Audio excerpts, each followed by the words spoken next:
Жалпы Қазақстанның IT саласындағы үлкен бір жетістіктерінің бірі бұл осы сергек.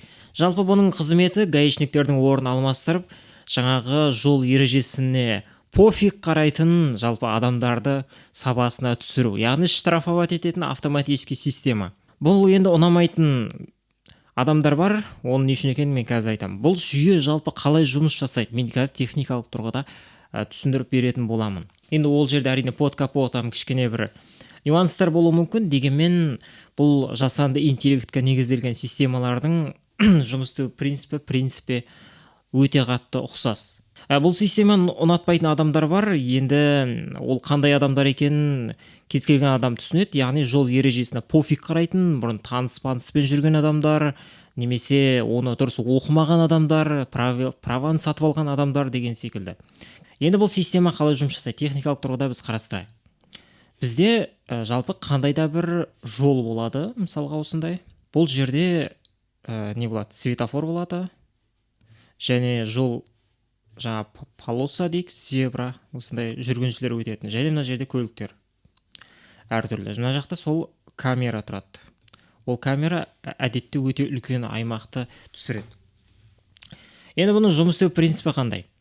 Бұл камерадағы бүкіл көрген ақпараттарын немесе белгілі бір ақпараттарын көліктерді және көліктердің номерлерімен бірге. Енді бұл штраф басу үшін әрине көліктің номерін қолдану керек. Көліктің номері бойынша ғана штраф басады. Бұл осы жердегі қандай да бір не көріп тұр, соның бәрін жібереді. Одан кейін бұл ақпараттың бәрі камера деп алайық, мысалға мынау. Бұл арнайы мысалға камералар бар, әртүрлі қалада айталық мыңдаған камера сол белгілі бір деңгейде серверге түседі. Мына жақта сервер. Енді мен іздеп көрген ақпаратым бойынша, ол жерде кішкене нюанстар болуы мүмкін, қатты маңызды емес, бір жұмыс істеу принципі бірдей. Бұл сервердің қызметі мынадан түскен ақпараттың бәріне обработка жасау. Мысалға мына көлік. Мынаны басуға болмайды деген жол ережесін бұзуы мүмкін, қызылдан өтіп кетуі мүмкін бір жерде, немесе жүргізушіні өтпеуі мүмкін, ремень тақпаған болуы мүмкін. Мына камера ол ремень тақты ма, тақпады ма тексере алады мына жерде. Тіпті соны фотоға түсіріп алады. Серверде сақтайды. Одан кейін бұның қызметі сол түскен видеозаписті алады да обработка жасайды. Яғни мына белгілі бір көлік, белгілі бір жол ережелерін бұзбады ма дегендей. Бұзған жағдайда мына жердегі номер бойынша штрафты жібереді. Бұл енді өте тез жүреді. Оны реал тайм деп атайды негізінде. Реал тайм деген, мысалға сен жол ережесін бұздың ба, сразу штраф алдың деген сөз. Енді мына жерде айтып өткенімде бұл сервердің ішінде не бар? Бұл жерде айтқанымыздай Қазақстанның үлкен жетістігінің бірі бұл осындай системаны қояды. Бұл тек қана енді соңғы уақытта әрине көлік жол ережесін емес, төбелес, анау заттарды тексере алатын бол қосты деп ойлаймын. Жасанды интеллектке негізделген. Ол жасанды интеллекттің дегеніміз адам миын қайталауға деген ұмтылыс. Мысалға мына түсірілген записті бір адам қарап отыратын болса, принципі анықтай алады. Мынау жол ережесін бұзды ма, бұзбады ма, қандай ережені бұзды. Бірақ енді ол шілей ұзақ. Және кішкене оның танысы болуы мүмкін, мынау кішкене скидка жасап жібереді дегендей. Сондай енді кішкене продажный адамдар жұмыс істеуі мүмкін сол жерде. Сондықтан оны толығымен мына сервердегі жасанды интеллект модуль деп атайық, сол атқарады. Ол үшін ол модуль болады, сол модульді оқытады. Мысалға айтады оған. Егер мынау жол ережесін ремень тақпаған болса, ремень тақпаған мысалға айталық фотолардың соның базасына жібереді. Егер осындай болатын болса, ол жол ережесін бұзды. Соған штраф басасың, штраф осынша деген секілді. Примерно жұмыс істеу жүйесі.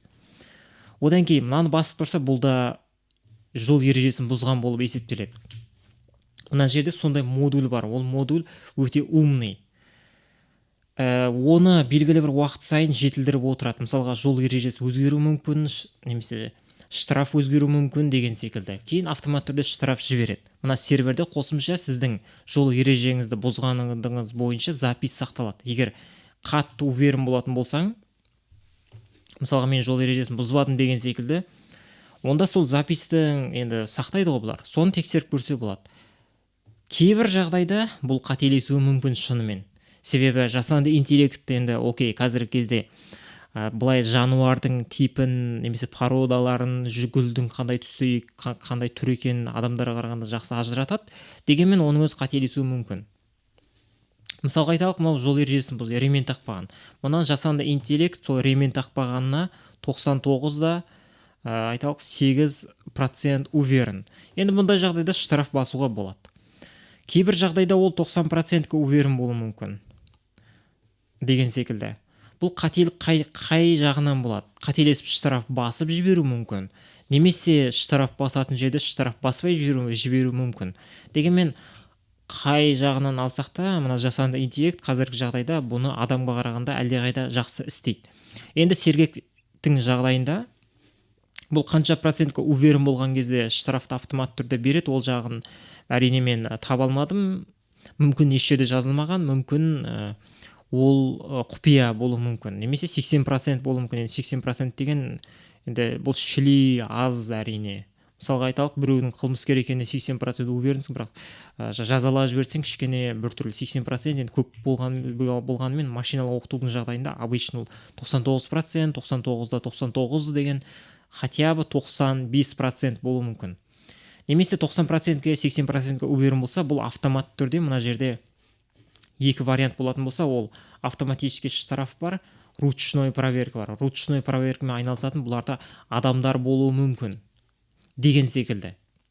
Егер қатты ереже бұзбағанға уверен болсаңыз, онда әрине жалып жасап тексертсеңіз болады. Ручной проверкамен ол шынымен жол ережесін бұздың ба, соны тексеріп бере алады. Бұндай система тек қана енді байқаған болсаңыз, тек қана жолдарда емес, әртүрлі қоғамдық орын, арбат сияқты жерлерге орнатылған.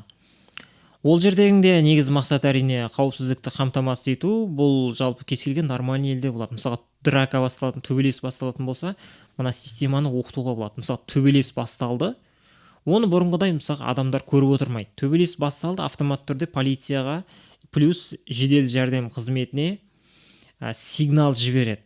Жаңағыдай осындай болды, сол жерге кел деген сияқты. Нақты мынада бар жоғын ондай қалай жұмыс істейтінін білмеймін, бірақ сондайды мысалға істеуге болады. Енді бұл жерде точно сигналить ететін, полицияға хабар беретін бар деп ойлаймын.